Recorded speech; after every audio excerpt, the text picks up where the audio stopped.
এসো মা লক্ষ্মী বসো ঘরে, আমার এ ঘরে থাকো আলো করে। হ্যাঁ বন্ধুরা, আজকে চলে এসেছি একটি নতুন পর্ব নিয়ে, একদম আলাদা রকম একটা ব্লগ। আজকে গুরু পূর্ণিমা উপলক্ষে আমি কিভাবে গুরু পূর্ণিমার পুজো করলাম, কি ভোগ দিলাম, তা নিয়ে আমি আপনাদের সঙ্গে এই ব্লগটি শেয়ার করছি। তো বন্ধুরা, ভিডিওটি শেষ পর্যন্ত দেখার জন্য অনুরোধ রইল। তো দেখুন বন্ধুরা, প্রথমে আমি আলপনা দিয়ে দিয়েছি। জানি খুব খারাপ আলপনা দিই, আপনাদের পছন্দ হবে না, তবুও আমি আমার সাধ্যমতো আলপনা দিয়ে দিয়েছি। এবার আমি ঠাকুরগুলোকে পরিষ্কার করে নিয়েছি, সিংহাসনটাও ভালো করে পরিষ্কার করে ঠাকুরগুলোকে পরিষ্কার করে আলপনা দিয়ে দিয়েছি। এবার আমি চলে যাব ভোগ রান্নাতে।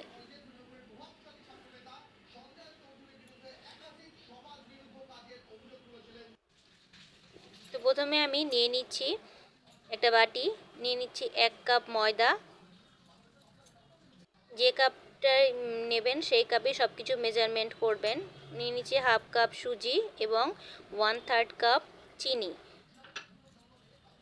এবার একটা আমি সবগুলোকে একভাবে মিশিয়ে নেব।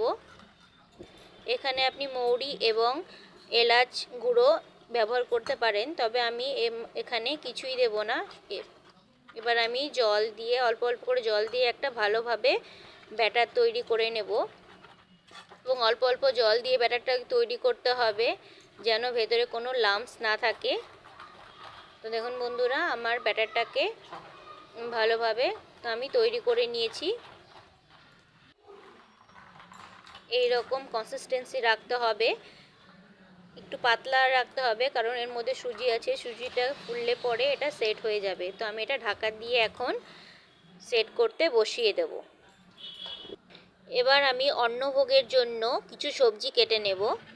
আমি নিয়ে নিয়েছি পটল, কুমড়ো এবং আলু। আমি পটলগুলোকে এইভাবে কেটে নিচ্ছি। এখানে আপনারা নিজস্ব ইচ্ছে মতো সবজি ইউজ করতে পারেন, তবে বন্ধুরা এখানে চাল কুমড়ো ইউজ করবেন না, কারণ অমাবস্যার পুজোতে চাল কুমড়ো বলি হয়, তাই পূর্ণিমার পুজোতে চাল কুমড়োটা খেতে নেই। তো আমি এখানে সব সবজিগুলো ভালোভাবে কেটে নিচ্ছি। এখানে আপনি আপনার ইচ্ছে মতো সবজি কেটে নিতে পারেন। তো দেখুন, আমি এভাবে সব সবজিগুলো কেটে নিচ্ছি। কুমড়োগুলোকেও আমি এরকম স্লাইস করে কেটে নিচ্ছি। অর্ধেকটা কুমড়ো আমি অন্নভোগে দেবো, মানে খিচুড়িতে দেবো, আর অর্ধেকটা কুমড়ো আমি এভাবে স্লাইস করে কেটে নিচ্ছি, ভেজে নেব। আমি অন্নভোগেও সবজি দেব এবং 5 রকম ভাজাও ভেজে নেব। তো দেখুন বন্ধুরা, আমার সব ধরনের সবজি কাটা হয়ে গেছে। এবার আমি চাল এবং ডালটাকে ধুয়ে নেব। এখানে আমি 2 কাপ গোবিন্দভোগ চাল নিয়েছি এবং 1 কাপ মুগ ডাল নিয়েছি, এবং চাল ডালটাকে ভালোভাবে ধুয়ে আমি জল ঝরিয়ে দেব।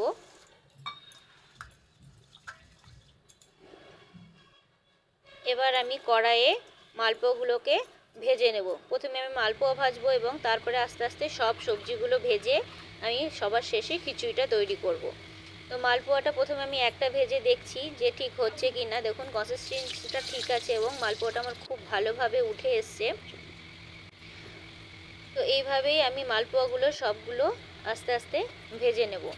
গুরু পূর্ণিমা এমন একটি পূর্ণিমা, জানেন তো, এই পূর্ণিমাতে খুব ভালো ভালো কাজ হয়। এই পূর্ণিমাতে অনেক ধরনের শুভ কাজ হয়, যেমন গৃহপ্রবেশ, বাড়ি কেনা, গাড়ি কেনা, এমনকি এই পূর্ণিমাতে অনেকে গঙ্গা স্নানও করে। তো এবার আমার সব মালপোয়াগুলো ভাজা হয়ে গেছে। এবার আমি সব সবজিগুলো ভেজে দিচ্ছি। আমি 5 রকমের সবজি এখানে ভাজবো। আলু, কুমড়ো, পটল এবং ঢ্যাঁড়স, এগুলো আস্তে আস্তে আমি সবগুলোই ভেজে উঠে নিচ্ছি। আমি 4 রকমের সবজি দিয়েছি, আর আমি পাঁপড় ভেজে নিচ্ছি। আমার কাছে 4 রকম সবজি ছিল, তাই আমি 4 রকম সবজিই দিয়েছি। আপনারা চাইলে আরও 1 রকম সবজি অ্যাড করতে পারেন। আমি 5 রকম ভাজার জন্য এখানে পাঁপড়টাকে অ্যাড করেছি।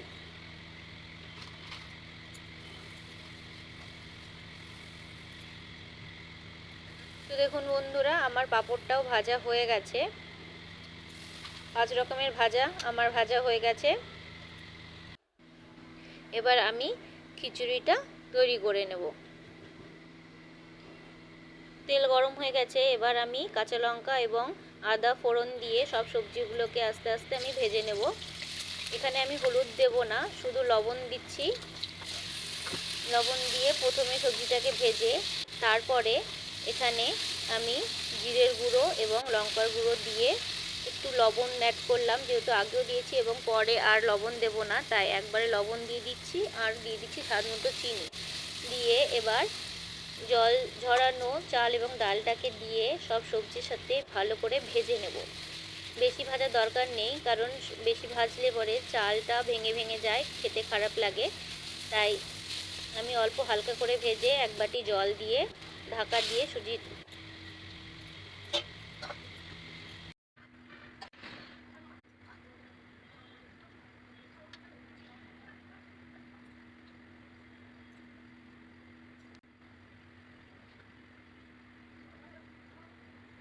খিচুড়িটা তৈরি করতে দিয়ে আমি এদিকে ঘরটা সাজিয়ে নিচ্ছি। দেখুন আমার ঘরটা এভাবে সাজানো হয়ে গেছে। এবার আমি নৈবেদ্য সাজিয়ে দিচ্ছি। অনেকে নৈবেদ্য 5টে ভাগ দেয়, আবার 7টে ভাগও দেয়, তবে আমি 5টে ভাগ দিচ্ছি। লক্ষ্মী ঠাকুরের জন্য আমি নৈবেদ্য সাজাচ্ছি এবং নারায়ণ ঠাকুরের জন্য আমি সিন্নিভোগ সাজিয়ে দেব। তো এইভাবে আমি নৈবেদ্য সাজিয়েছি। লক্ষ্মী ঠাকুর জানেন তো তুলসী পাতায় রুষ্ট হয়, তাই লক্ষ্মী পুজোয় তুলসী পাতা লাগে না। এরপরে আমি 2টা গ্লাসে জল নিয়েছি এবং এবার আমি সিন্নিটা সাজিয়ে নিচ্ছি। সিন্নিটা একই পরিমাণে সব কিছু নিতে হবে, যতটা পরিমাণে আটা ততটা পরিমাণে চিনি এবং দুধ দিতে হবে। এভাবে আমি সিন্নিটা সাজিয়ে দিচ্ছি এবং তুলসী পাতাটা দিয়ে দিচ্ছি। দেখুন আমার ভোগটাও রেডি হয়ে গেছে, খিচুড়িও রেডি হয়ে গেছে। এবার আমি আস্তে আস্তে পুজো সব কিছু সাজিয়ে নিচ্ছি। তো প্রথমে ঘরটাকে আমি বসিয়ে দিচ্ছি। এবার আমি ঘটের মধ্যে একটি মালা পরিয়ে দিচ্ছি, দিয়ে ফুল, বেলপাতা, দুব্বো দিয়ে আমি ঘরটাকে প্রথমে সাজিয়ে নিলাম এবং ঘটের নিচে এবার আমি নৈবেদ্য দিয়ে দিচ্ছি লক্ষ্মী ঠাকুরের উদ্দেশ্যে এবং তার পাশে দিয়ে দিচ্ছি নারায়ণ ঠাকুরের জন্য সিন্নিভোগ এবং তারপরে আমি অন্য ভোগগুলোকে আস্তে আস্তে সাজিয়ে দিচ্ছি। তো তোমরা কিভাবে লক্ষ্মী পুজো করো বা পূর্ণিমা পুজো করো অবশ্যই আমাকে জানিও এবং আমার পুজোটা কেমন হচ্ছে, কেমন লাগছে তোমার, সেটাও জানিও। তো দেখুন এইভাবে আমি সবগুলো সাজিয়ে নিচ্ছি। আমার সবগুলো প্রসাদ সাজানো হয়ে গেছে, পুজোর সব কিছু সাজানো হয়ে গেছে। এবার আমি পুষ্পাঞ্জলি দিয়ে পুজোটা কমপ্লিট করে নিলাম। দেখুন আমার পুজোটা কমপ্লিট হয়ে গেছে। তোমাদের কেমন লাগলো ভিডিওটি অবশ্যই জানিও এবং শেষে আমি আপনাদেরকে ভোগ দর্শন করিয়ে দিচ্ছি। জানেন তো ভোগ দর্শন করাটা অত্যন্ত জরুরি। ভোগ দর্শন করলে অনেক দুঃখ দুর্দশা কেটে যায়। তাই যদি বাড়িতে কখনো অন্নভোগ দেন তবে অবশ্যই বাড়ির সকলকে ভোগ দর্শন করাবেন। তো আমার ভিডিওটা কেমন লাগলো, তোমরা কিভাবে গুরু পূর্ণিমা কাটালে আমাকে অবশ্যই জানিও। আজ এই পর্যন্তই, টাটা।